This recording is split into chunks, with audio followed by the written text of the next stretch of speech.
কৃষক কার্ড হচ্ছে কৃষকের সাথে সরকারের, কৃষকের সাথে রাষ্ট্রের সরাসরি যোগাযোগের একটা কার্ড। সব জনগণই আমরা সব জনগণের সরকার। আমরা কোনো একটা গোষ্ঠীর জন্য না, একটা মানুষ, বিশেষ গোষ্ঠীর মানুষ, বিশেষ দলের মানুষ তাদের জন্য না। আমরা যখন গণতন্ত্র ফেরত পাইলাম 15 বছরের স্বৈর শাসনের পরে, আমরা কিন্তু এই নির্বাচনের আগে থেকেই মানুষের কাছে গিয়ে তাদের কথা শোনা, তাদের সমস্যাটা বোঝা এবং সেটা সমাধানের চেষ্টা। বলছি আপনাদেরকে যে এটাই হলো আমাদের রাজনীতি, এটাই হলো আমাদের কর্মসূচি।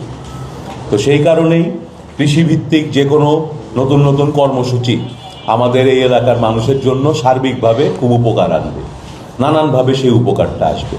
আমাদের ইশতেহারে একটা বড় জিনিস ছিল যে কৃষক কার্ড, কৃষি কার্ড। সেই কার্ডটাও কিন্তু এই প্রকল্পের সঙ্গে সম্পর্কিত।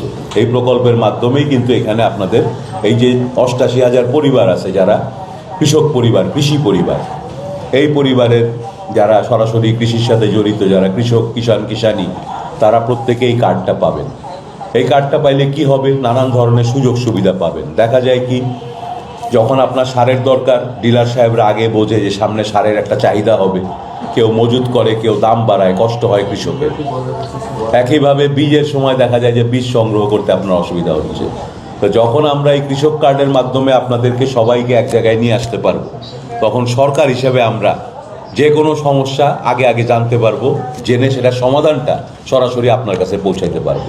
সেটা হোক একটা তথ্য দিয়ে সহযোগিতা, সেটা হোক একটা যে বন্যা আসতেছে, এই যে আজকে যেমন আলোচনা হচ্ছে যে ওই জায়গায় একটা অস্থায়ী বাঁধ করলে কিছু এলাকায় জমিতে আপনারা ইয়ে করতে পারবেন। তো এই কৃষক কার্ড হচ্ছে কৃষকের সাথে সরকারের, কৃষকের সাথে রাষ্ট্রের সরাসরি যোগাযোগের একটা কার্ড। বুদ্ধি, পরামর্শ, আর্থিক সহযোগিতা, উপকরণ, যখন যেখানে যেটা প্রয়োজন হবে বাংলাদেশের প্রতিটা কৃষকের, আমাদের সরকার চাইবে সরাসরি যেন আমরা তার কাছে সেই জিনিসটা পৌঁছায় দিতে পারি। যে বিষয়গুলো এখানে দেখলাম কাগজপত্র, এর মধ্যে ওনার অনেকগুলো জিনিস খুব গুছায় এলাকার কৃষি বিষয়ক তথ্যগুলো আমাকে দিয়েছেন। এই তথ্যগুলো আমি পড়লাম, আমার কাছে থাকবে। আমি সবসময় চিন্তা করব, আমরা যখন মন্ত্রণালয়ে থাকি, সচিবালয়ে অফিস করি, তারপরে আমাদের কি ক্যাবিনেট মিটিং বা সংসদ অধিবেশন যখন হয়, তখন কিন্তু সারাদিন আমরা যাদের সাথে থাকি, ওই 300 সংসদ সদস্য, ওদের সাথে আমার দেখা হচ্ছে, কথা হচ্ছে। ওই যে 50 জন মন্ত্রিসভায় আছেন, তাদের সাথে দেখা হচ্ছে, কথা হচ্ছে। আমার কাজ হবে আপনাদের জন্য, শাহজাদপুরবাসীর জন্য, এই ধরনের বিভিন্ন সেক্টরের মিটিংগুলোতে আমি এসে আপনাদের থেকে কিছু জিনিস জেনে নিব। এখানে যারা অফিসার আছেন ওনাদের থেকে কিছু জানবো। আমি রাজনীতি করি একজন রাজনৈতিক কর্মী হিসেবে, আপনাদের সমস্যাকে আমি যেভাবে বুঝি সেই বুদ্ধি জ্ঞান এটার মধ্যে খাটায় চেষ্টায় থাকবো যে দেশে বিভিন্ন মন্ত্রণালয়ে বিভিন্ন ধরনের প্রকল্প হয়, যেটার মাধ্যমে শিক্ষা, স্বাস্থ্য, কৃষি এগুলোর উন্নতি করা হয়। ওই প্রকল্পগুলোতে যেন শাহজাদপুর অগ্রাধিকার পায়, শাহজাদপুরের মানুষ যেন আগে আগে পায়।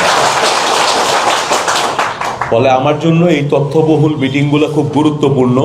এবং আপনাদের জন্য দেখবেন যে আমরা বলি যে আমরা নতুন রাজনীতি আনবো। আমাদের রাজনীতি হবে কাজ কেন্দ্রিক। মূলত আমরা কাজ করব, মাঝে মাঝে কথা বলতে বসলেও কথাগুলো হবে কাজের কথা।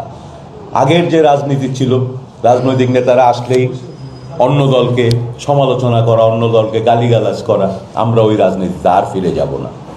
ওই রাজনীতিতে বাংলাদেশের মানুষ আর ফিরতে চায় না বলেই কিন্তু এত রক্তপাত হয়েছে, গণ অভ্যুত্থান হয়েছে। তো আমরা সেই কাজটাই শুরু করছি। আমাদের সাথে আপনাদের সবসময় দেখা এবং যোগাযোগ আগে যেমন ছিল তার চেয়েও বেশি থাকবে।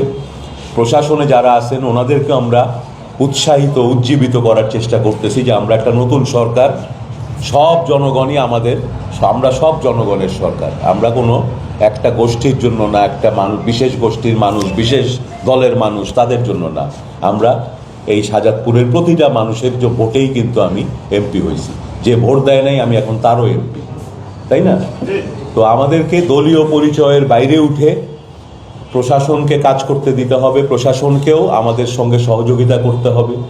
একইভাবে সমাজে নিরাপত্তা, স্থিতিশীলতা রাখা, মাদকের প্রভাব কমানো, আমরা আগে আরেকটা মিটিং হয়েছে সেখানে আলাপ করতেছিলাম, আইন শৃঙ্খলা পরিস্থিতি ভালো রাখা। আপনি কৃষক, আপনার ছেলে মেয়েকে আপনি কষ্ট করে লেখাপড়া শিখাইতেছেন, দেখলেন কয়দিন পরে ছেলে মেয়ে ভালোই ছিল, লেখাপড়া করতো, এখন কিসে যেন মনোযোগ, কোথায় জানি চলে যায়, কোথায় গিয়ে আড্ডা দেয়। শুনতেছেন যে আপনার গ্রামে কিছু ছেলে পেলে মাদক সেবন করে, শুনতেছেন হঠাৎ করে গ্রামের মধ্যে ওরা দল বাইন্দা ঘুরে মানুষকে উল্টাপাল্টা কথা বলে। এই যে সমাজের অস্থিরতা, এগুলো সব কমাইতে হইলে প্রশাসন, রাজনীতিবিদ আপনারা সাধারণ জনগণ, সবাইকে আমাদের একসাথে কাজ করতে হবে।